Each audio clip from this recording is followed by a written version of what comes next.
সবাইকে অনলাইন ক্লাসে স্বাগত। মুক্তিযোদ্ধা মেমোরিয়াল ডিগ্রি কলেজের ছাত্রছাত্রীদের সবাইকে এই অনলাইন ক্লাসে অংশগ্রহণ করার জন্য আমার কলেজের পক্ষ থেকে স্বাগত জানাচ্ছি। আমি গোকুলচন্দ্র শীল, সহকারী অধ্যাপক ইংরেজি, মুক্তিযোদ্ধা মেমোরিয়াল ডিগ্রি কলেজ। তোমাদের গ্রামারের যে জটিল বিষয় আছে সেই জটিল বিষয় থেকে যা সকল অধিকাংশ ছাত্রছাত্রীদের কাছে যে গ্রামারের যে বিষয়টা নিয়ে তারা বিভিন্ন দ্বন্দ্ব সংশয়ে থাকে এবং তাদের কাছে কঠিন মনে হয়, সেই টপিকটি নিয়ে আমি আলোচনা করছি। গ্রামারটি এই হচ্ছে ট্রান্সফরমেশন অফ সেন্টেন্স। জায়গায় ট্রান্সফরমেশন সেন্টেন্সে অন কাইন্ডস অফ পার্টস হলো যে সিম্পল, কমপ্লেক্স, কম্পাউন্ড। এইটা সকল ছাত্রছাত্রীদের কাছেই তাদের কাছে মনে হয় এটা কঠিন এবং তারা এইটা করতে অভ্যস্ত নয়। আমি একটা ছকের মাধ্যমে এই সিম্পল, কমপ্লেক্স, কম্পাউন্ডকে তুলে ধরছি এবং এক্সাম্পল দিচ্ছি। তোমরা মনোযোগ সহকারে এই ছকটি মুখস্থ করবে এবং এর সাথে সাথে যে প্র্যাকটিস আছে সেই প্র্যাকটিসের নমুনাগুলো তোমরা করবে। তো সিম্পল, কমপ্লেক্স, কম্পাউন্ড করার ছক, এইটা আয়ত্ত করতে পারলে তুমি সহজে এসএসসি পরীক্ষার সময় যে 3 মার্কস আসে সিম্পল, কমপ্লেক্স, কম্পাউন্ড, সেই 3 মার্কস সহজেই পাওয়া যায়। কিন্তু আমাদের দুর্বল স্টুডেন্ট, অধিকাংশ স্টুডেন্ট এইটা অ্যাভয়েড করে। Simple, complex,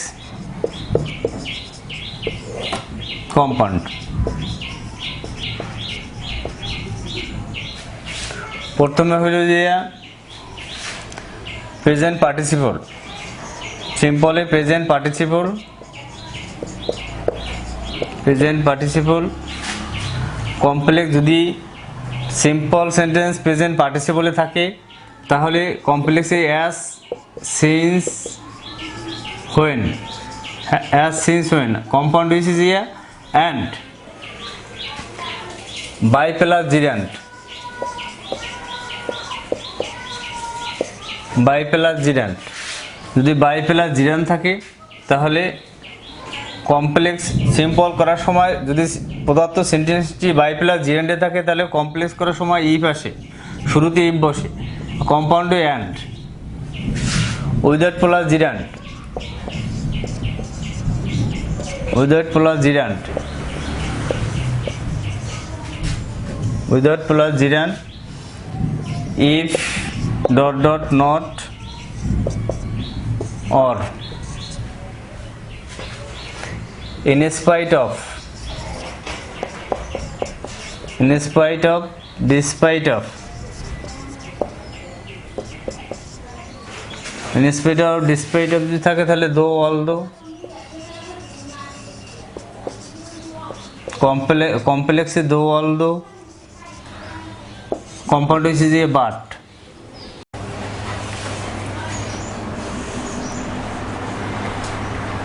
though, although। এবার হচ্ছে বিকজ অফ। সিম্পলে থাকবে বিকজ অফ, কমপ্লেক্সে হইবে হোয়েন, কম্পাউন্ড হইবে অ্যান্ড। টু, কমপ্লেক্সে হইবে so, dot dot that, compound হইবে very, dot dot and.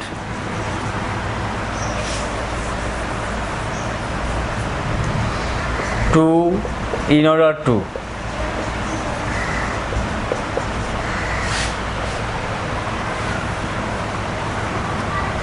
so that,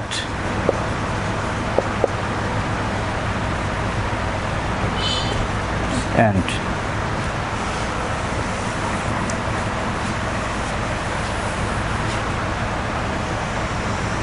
এইটা একটা শখের কার্যক্রম। এই শখটা যদি সকল স্টুডেন্ট এই শখটা যদি আয়ত্ত করতে পারে তাহলে তারা 80% এই সিম্পল, কমপ্লেক্স, কম্পাউন্ডটা কভার হয়। এরপরে ব্যতিক্রম যেটা আছে, এই শখের বাহিরে যেটা আসে, যদি ব্যক্তি বোঝায়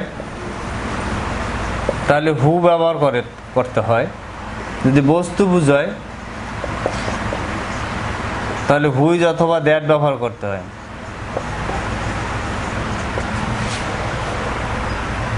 যদি সময় বোঝায় তাহলে হোয়েন ব্যবহার করতে হয়। যদি স্থান বোঝায় তাহলে হোয়ার ব্যবহার করতে হয়।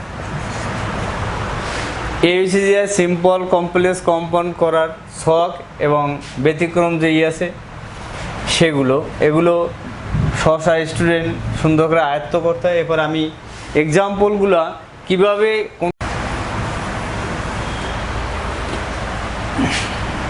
Example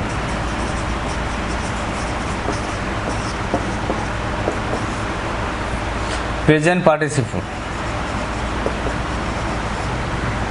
going to college, I meet my friends.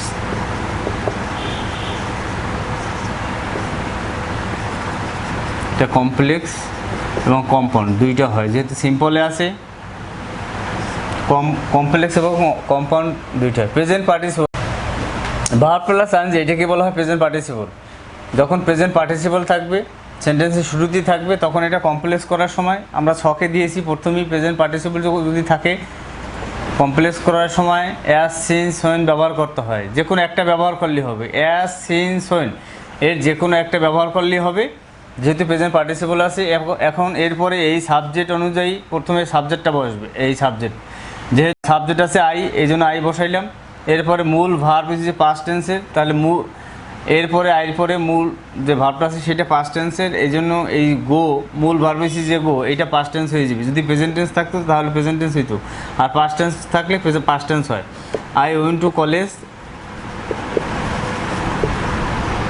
I meet my friend, এই পাশের অংশ কোনো পরিবর্তন নেই। I meet my friends. Compound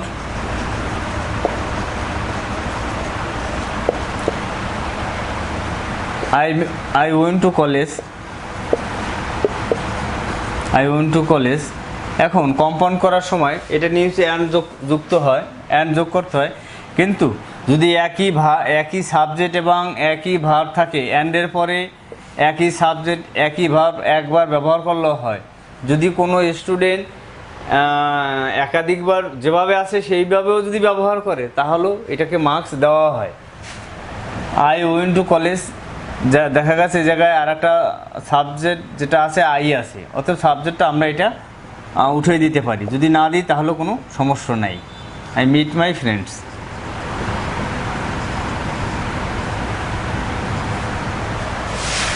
এক নম্বর। দুই নম্বর হচ্ছে যে by plus gerund, by taking mail.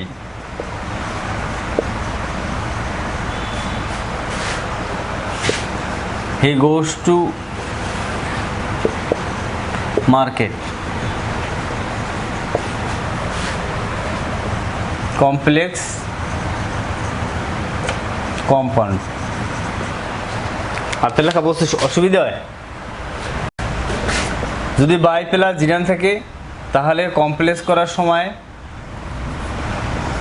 If বসে, কমপ্লেক্স করার সময় প্রথমে ইফ বসে, ইফ বসাইলাম। এরপরে সাবজেক্ট আছে যাইয়া হি, এরপরে আমি হি নিলাম। এরপর মূল ভার্বটা দেখবো, মূল ভার্বটা আছে প্রেজেন্ট ফর্মে, অর্থাৎ গোস আছে। He third person singular number, এই জন্য ভার্বের সাথে এস বাই এস হয়েছে, এ জায়গায় হি আসছে। মূল ভার্ব হয়েছে যে টেক, এর সাথে কী হবে টেক্স। কেন টেক্স হয়েছে? He third person singular number, এই জন্য এটা আমি থার্ড পারসন সিঙ্গুলার নাম্বারই ভার্বের সাথে এস বাই এস যোগ করলাম। এরপরে যদি এটা পাস্ট টেন্স থাকতো, ওয়েন থাকতো, তাহলে এইটা টেকটা টুক হয়ে যেত। এতটুকু পার্থক্য। যদি প্রেজেন্ট টেন্স থাকে প্রেজেন্ট টেন্স, পাস্ট টেন্স থাকে past tense. He takes meal, he goes to college, goes to market. Compound.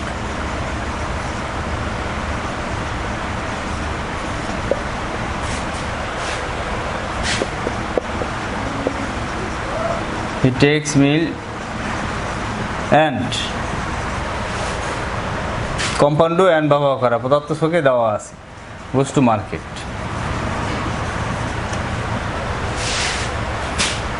এরপরে 3 নম্বর example, without plus জিরান।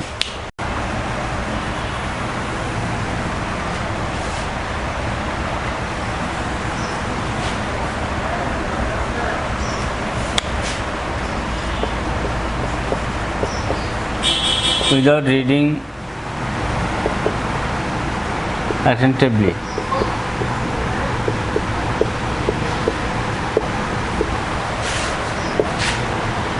you cannot pass in the exam.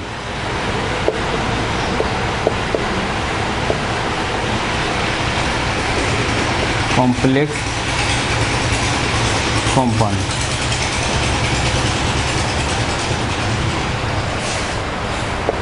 যদিও উইদাউট প্লাস জিরান থাকে আমরা পদার্থ ছকে দিয়েছি, তাহলে ইফ ডট ডট নট, এই ইফ আনলাম, এরপরে সাবজেক্ট কি ইউ, এরপরে ইউ আনলাম। এখন আমরা ফলো করব, যদি এই জায়গায় সাবজেক্টের পরে যদি কোনো অক্সিলারি ভার্ব থাকে তাহলে আমরা সরাসরি অক্সিলারি ভার্ব নিয়ে যাব, তাহলে আমাদের আর সমস্যা হবে না। আর যদি অক্সিলারি ভার্ব আমরা না নেই তাহলে প্রেজেন্ট টেন্সে ডু নট, পাস্ট টেন্সে ডিড নট আনতে হবে, যেহেতু ওই জায়গায় ইফ ডট ডট নটের কথা বলা আছে। এই জায়গায় ক্যান নট আছে, আমি সরাসরি ক্যান নটে নিয়ে নিলাম।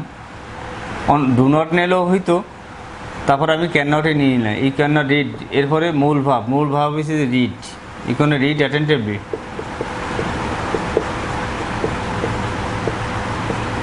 You cannot pass in the exam. Pass in the exam. Compound হচ্ছে একই সাবজেক্ট একই ভাব বাদ যাবে, তাহলে কি হবে? Read attentively.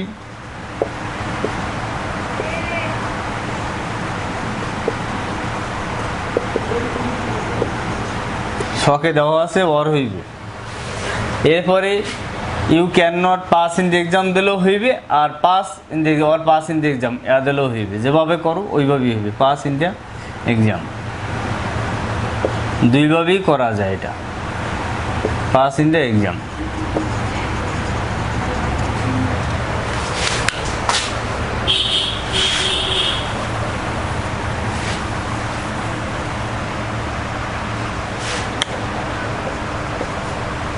এরপর হচ্ছে 4 নম্বরে, in spite of